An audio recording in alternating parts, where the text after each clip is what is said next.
This video will open your eyes on the things happening because Jeffrey Sachs said a lot of things concerning President Donald Trump and Benjamin Netanyahu of Israel.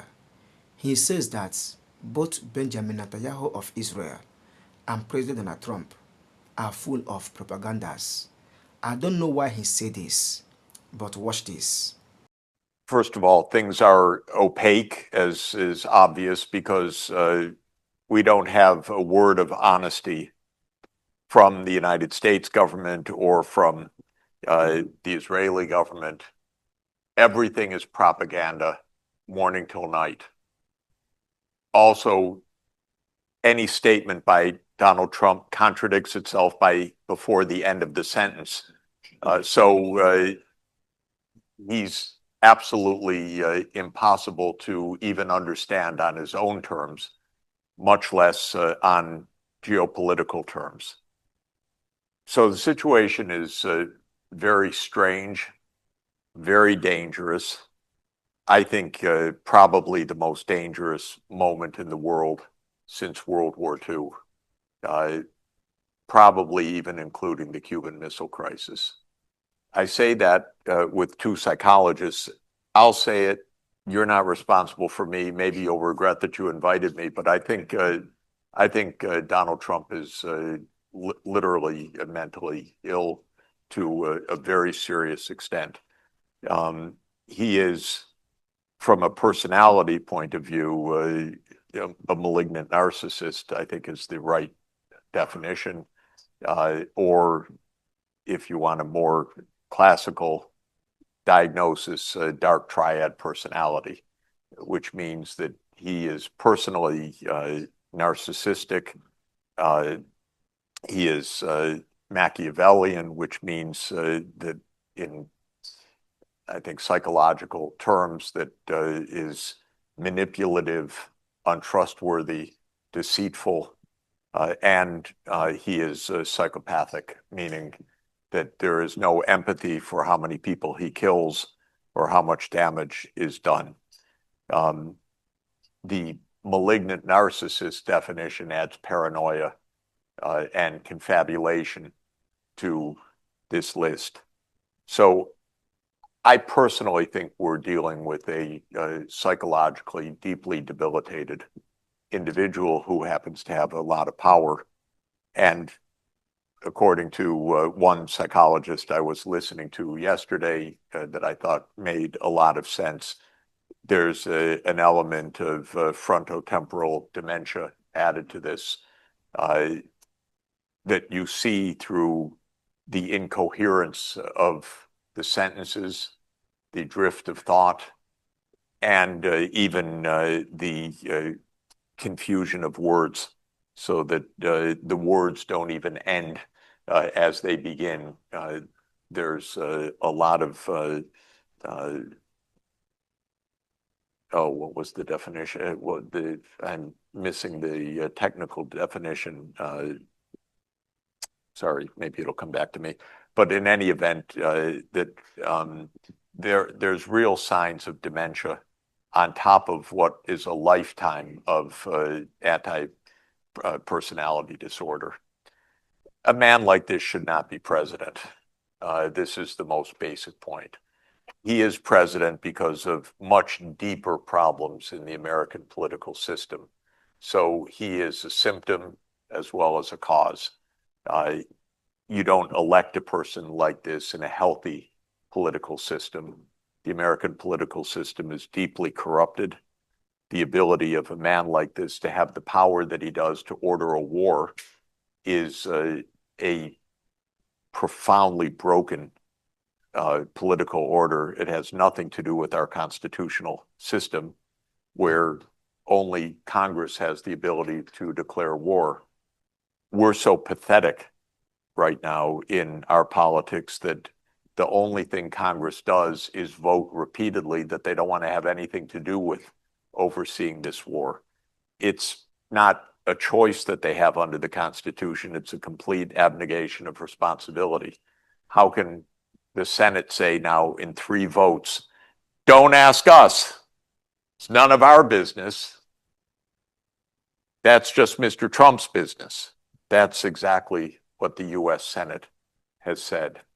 So I think that there are very particular circumstances right now.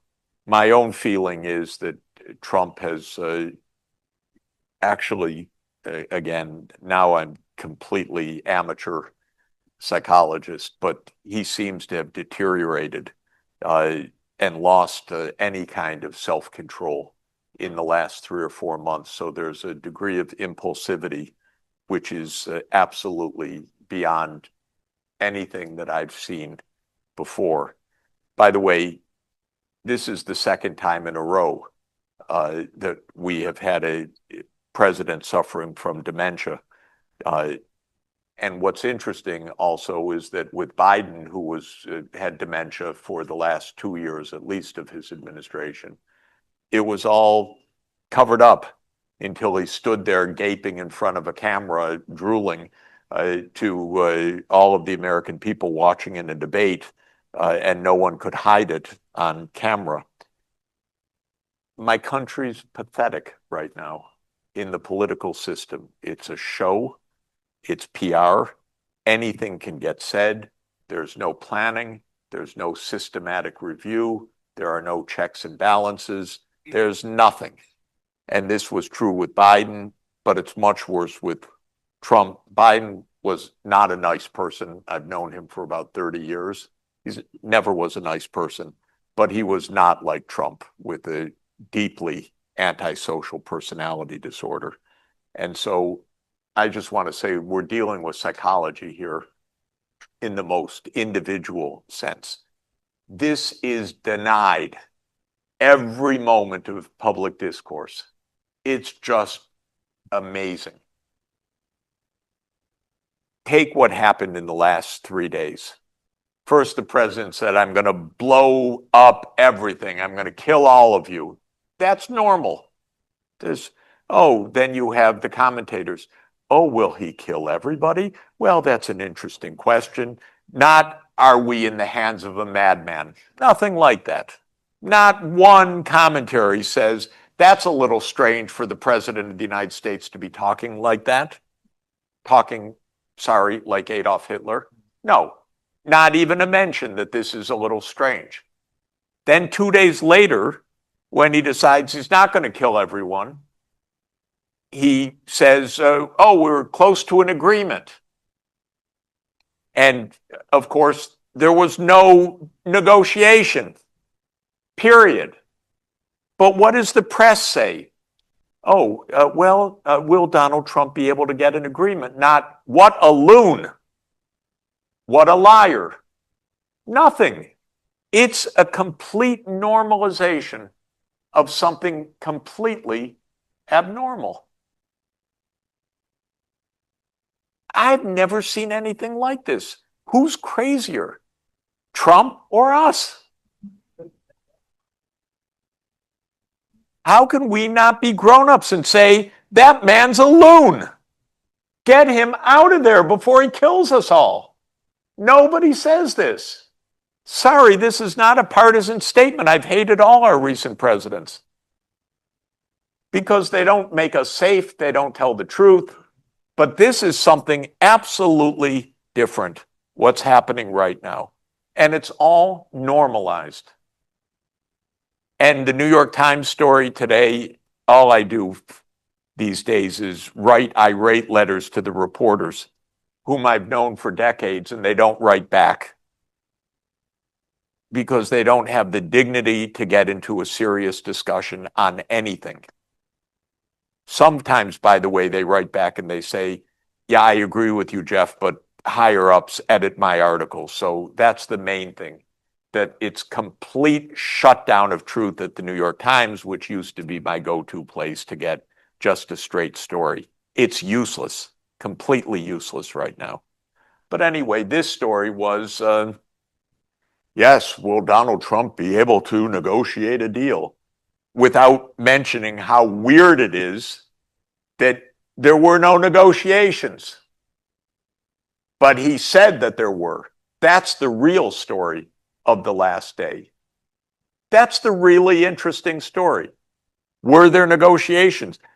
The story said, this is David Sanger. He's an experienced journalist, 40 years. He says, well, Donald Trump didn't tell us who he was negotiating with. David, come on. Are you serious? You're going to write that to me? He didn't tell who he was negotiating with? Maybe, David, he wasn't negotiating with anybody. Maybe he made it up. Can't you ask a question as a grown-up, writing for the New York Times, who's been doing this for 40 years? So I wrote to David this morning. I will not hear back from David. I've known David for probably 40 years. Because they don't talk. Because we're in really a crazy land right now, where anything goes. And the whole story is, well, what will Donald Trump do next? As if this is a spectator sport. Not your life and not my life. I'm more interested, when are they going to take him away before he does more harm to us? When is some grown-up going to say, this is a very bad idea? Okay, so that's the immediate issue. But the system is more deeply broken. There are no checks on presidential power to launch wars. And there haven't been for decades, actually. Congress basically doesn't exist when it comes to foreign policy. It basically doesn't exist. Because we live in a security state. Foreign policy is carried out by the CIA, the National Security Agency, the National Security Council. It's not carried out by anything resembling democratic institutions at all. You may say, of course, Jeff, I had to come here to learn that. But it's rather alarming, actually, because it's not only 2003. We're in nonstop wars. Nonstop. It's not just the Iraq War. What do you have to say concerning this video? I strongly believe that you had everything Jeffrey Sachs said concerning President Donald Trump and Benjamin Netanyahu, including Trump's administration or government.